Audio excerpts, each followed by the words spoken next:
Thanks, guys. For Hawkeye Sports, it was really busy when it came to Big Ten tournament play. Yeah, unfortunately for Iowa, none of them really went well, but the season's certainly not over for a lot of those teams. Well, let's talk about a little bit more specifically what sports didn't do that well at the Big Ten tournament. One of the teams that had that Big Ten tournament this weekend was Iowa wrestling. The Big Ten wrestling tournament was slightly disappointing for Iowa. Reporting with more is DITV's Bo Bowman, who caught up with the Hawks in East Lansing. Thanks, guys. A great weekend of wrestling. Big Ten champions Ohio State Buckeyes right over my shoulder here, but a disappointing weekend for the Hawks. Only one in the finals and no champions. And fourth place as a team definitely left a dirty taste in the mouth of the Hawkeyes, but it also created motivation moving forward to the national tournament at NCAA's. Obviously, our seeds didn't hold in a lot of places, and you know, you're going to get the generic answer from me. We got to go forward. We got another tournament. It's a 3-day tournament, and it's in Cleveland, Ohio, and it's a national tournament. Iowa's freshman phenom Spencer Lee was beat in the semis by Ohio State's Nathan Tomasello. He went on to place third in the tournament. Just got to keep scoring points. I mean, I ultimately lost me the match in semis and got me to the loser's bracket. So. Iowa's 149-pounder Brandon Sorensen was the only Hawkeye to reach the finals, but he lost to number 1 ranked Zane Rutherford from Penn State. The whole time, 7 minutes, putting together 7 minutes of it. You know, not just one period of series. And then at heavyweight, Sam Stoll fell in the semifinals to number 1 ranked Adam Kuhn of Michigan. Stoll went on to place 4th in the tournament, right behind Penn State's Nick Nevels.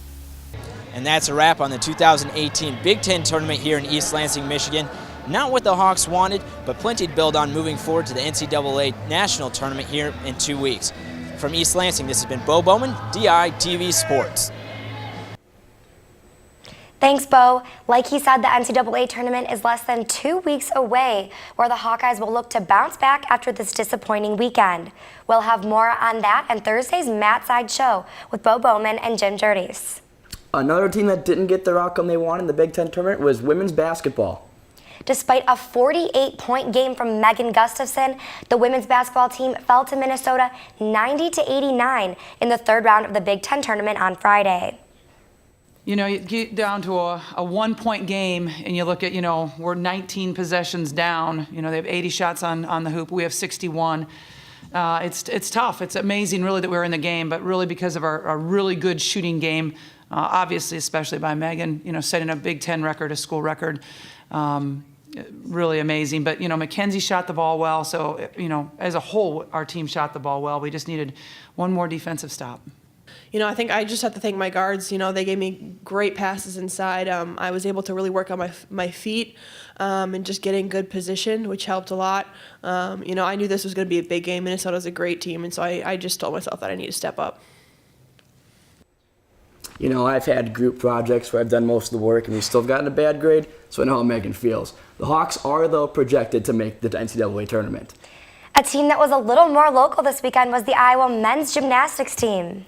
The men's gymnastics team hosted number 2 Penn State and Arizona State on Saturday night.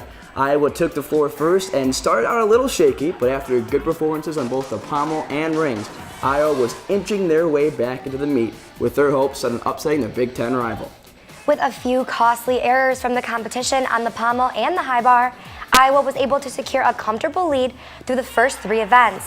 After the vault and a solid high bar routine, senior Dylan Ellsworth earned 3 event honors and led them to a first-place finish. It's always fun to win when you're at home, so it was a good time. I think more importantly, because our team hasn't won this year, the team winning was just awesome. I mean, I'm a senior, so it's really important that happens. For this team to come in ranked number 2 and take them down is fantastic.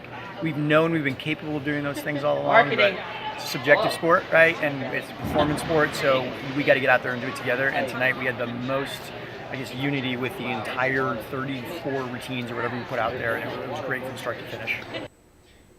Next Saturday, the Hawks will be hosting number 6 Minnesota and Air Force in hopes to knock off another big upset.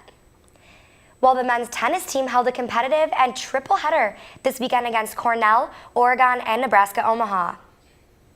On Friday night, the Hawks opened with a tough 4-3 loss against Cornell, but Will Davies and Peter Semeta's strong net play gave them the 6-1 victory.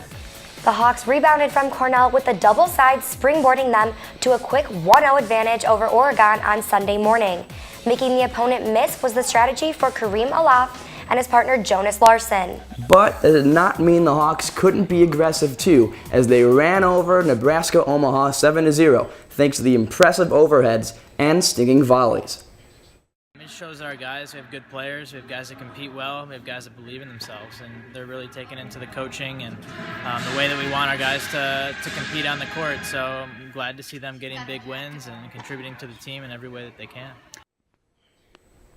The Hawks traveled to California for their spring break date with Texas Tech before returning back to Iowa City to battle their rival Nebraska on Sunday, March 18th. Still talking about upsets, the Iowa softball team played in California this weekend where they took on number 8 Baylor. Iowa native Allison Ducey pitched a complete game with 8 strikeouts and only allowing 1 run. Mackenzie Schneider's 2-run home run in the 7th brought the score to 3-1. The Hawks went on to defeat the number 8 Bears. That's all we have for you in the sports studio. Tune in tomorrow, we'll give you a recap on women's gymnastics earning a season high. Guys, back to you.